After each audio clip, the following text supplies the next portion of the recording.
Good night friends. તમને એમ થાય કે આ ગુડ નાઇટ કેમ અત્યારે કીધું, પણ એમ એવું છે અત્યારે રાતના 12 વાગ્યા અને અમે 12 વાગે બ્લોગ બનાવવાની શરૂઆત કરીએ છીએ, કારણ કે આજે છે ને ત્રાસ થઈ ગયો છે નવસારીની અંદર. આજના ગરમીનું પ્રમાણ પણ એટલું છે ને મચ્છરનું પ્રમાણ પણ એટલું છે. આપણે પહેલા માળે રહીએ છીએ ને તો એટલો ત્રાસ છે ને, અગરબત્તી ઉપર અગરબત્તી કરે કે મચ્છરને કંઈ અસર જ નથી થતી, થોડીક વારમાં પાછા આવી જાય છે.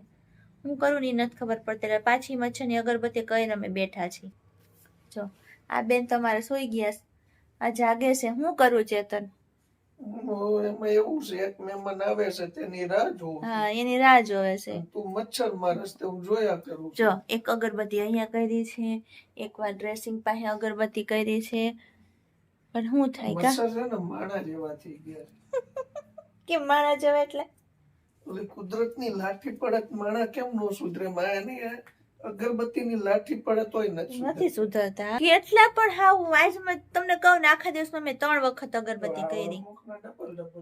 ડબલ ડબલ ઉડેસ, આમ મૂંઝાઈ ને ઉડેસ. આજ મેં કહું છું ને 3જી વખત અગરબત્તી કરી છે.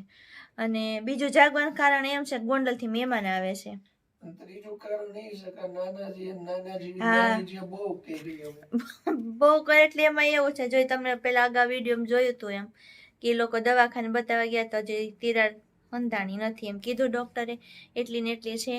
તો હવે પપ્પા કે મહિનો દિવસ તો થઈ ગયો એ લોકો અહીંયા આવ્યા ને એને કે આમાં કઈ ફેર નથી પડ્યો ને હવે મારે કરવું હું. તો એ લોકો છે ને જુનાગઢ કાલ સવારે પાછા જાય છે.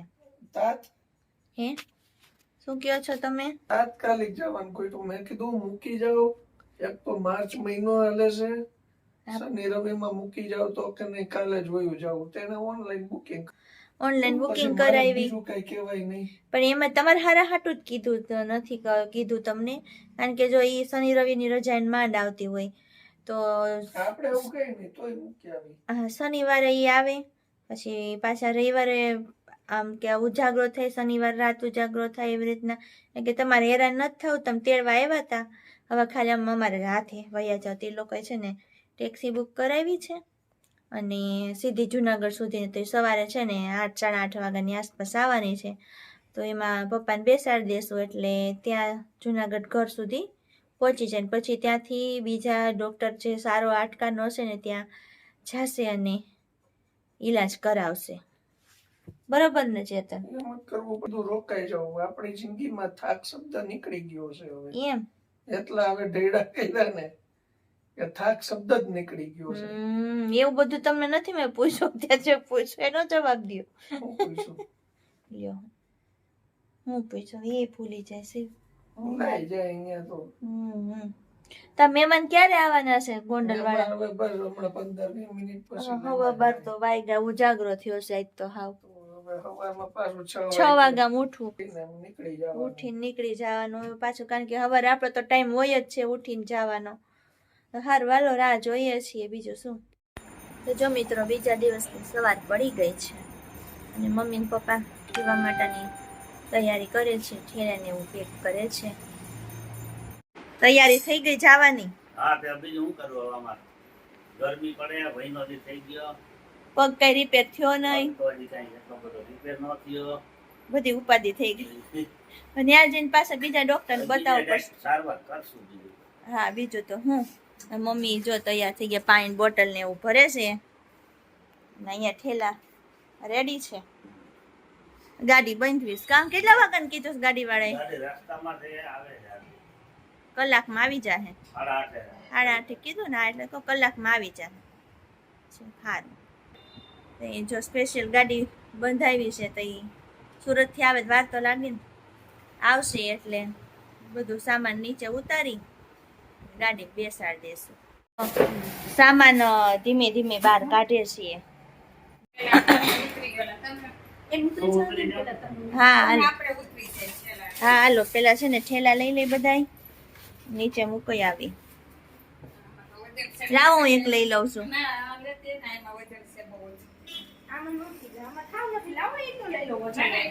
ધીમે ધીમે બેજો, બેહીને ઉતરવું અઘરું છે ભાઈ.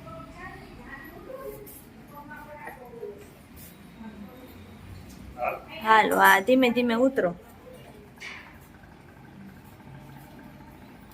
સામાન અમે અહીંયા દરવાજે મૂકી આવી.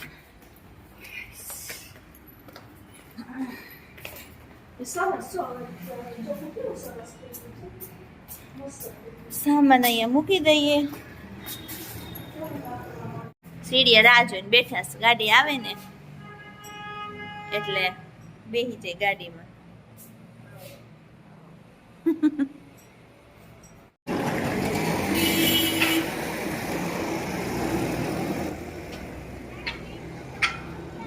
રાહ જોઈને ગેટે ઊભા છે, કારણ કે ગાડીવાળા ભાઈ છે ને ઊંધે રસ્તે ચડી ગયા છે, ઘર મળતું નથી. હવે પાછું લાઈવ લોકેશન મોકલું છે, તો હવે ભાઈ ગોતતા ગોતતા આવે. પપ્પાનો ફોન ચાલુ જ છે કે તમે આ જગ્યાએ આવો, પણ એ ભાઈ હવે ખબર નહીં કઈ જગ્યાએ પહોંચી ગયા છે. આ ગાડી ભી આવી ગઈ છે. હા હા, ઠેલા મૂકી. તમે બેસી જાઓ પેલા, પછી ઠેલા મૂકીએ ને.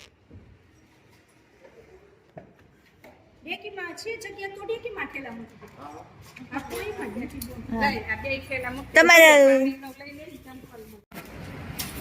અહીંયા જો મૈંડાસ ગોઠવવા, પપ્પા હાલીને આવે છે. અહીંયા ઉતરા હે પપ્પા, ઢાળ છે તો ધીમે ધીમે જવું પડશે.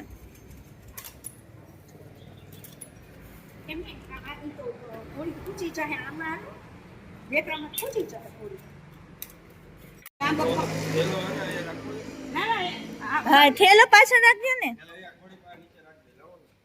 હા, પગ લાંબો કરવાનો ને એટલે.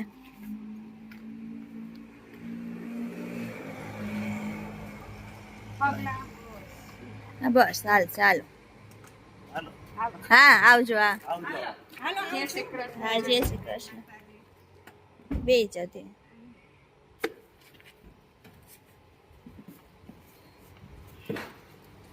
અરે આવજો. હા.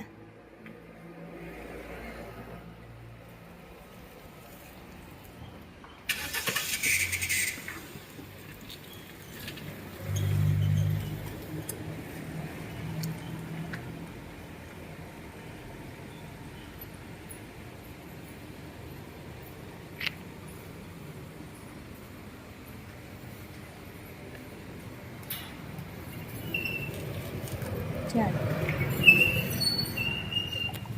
મૂકીને આવી ગઈ છું. ગાડીમાં બેસાડી દીધા છે.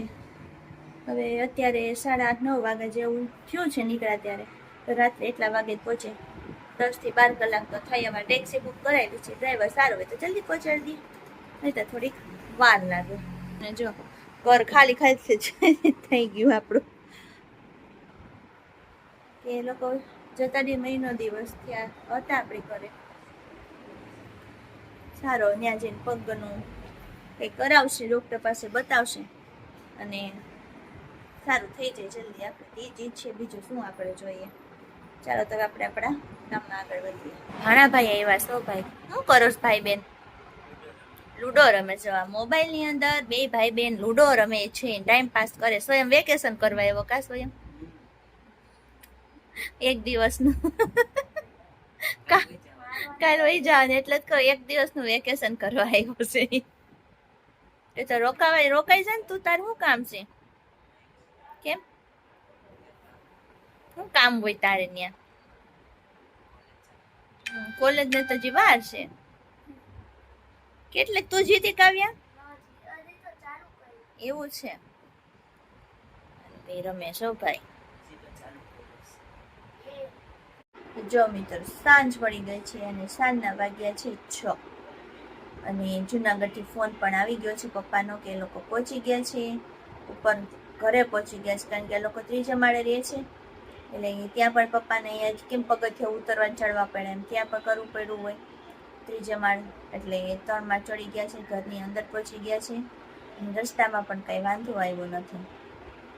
9 વાગે નીકળ્યા હતા સવારે, તો સાંજે 6 વાગે તો ડ્રાઈવરે પહોંચાડી દીધા. 9 કલાકની અંદર પહોંચાડી દીધી. એમાં તો એ લોકોએ જમવાનો હોલ્ડ કર્યો, ચા પાણીનો હોલ્ડ કર્યો, એવું બધું કહેતા હતા કે 2-3 વાર તો અમે ઊભા રહ્યા, એમ તો વાંધો નથી કાંઈ. તો એ ટાઈમસર પહોંચી ગયા. સારું કર્યું. મને એમ હતું નહીં કે 9 વાગે નીકળ્યા તો રાતના 9-10 તો વાગી જાય, પણ નહીં, જલ્દી ટાઈમે પહોંચી ગયા. તો બસ બીજે દિવસે પછી હોસ્પિટલ જશે, ત્યાં ડૉક્ટર જુનાગઢમાં હોય સારા, એને બતાવશે અને શું કહે છે પછી આપણે તો ફોન કરીને પૂછી લેશું. તો ચાલો મિત્રો, આ સાથે આપણે આજનો વિડીયો પૂરો કરી નેક્સ્ટ વિડીયોમાં પાછા મળશું. ત્યાં સુધી બધાને જય શ્રી કૃષ્ણ, જય માતાજી.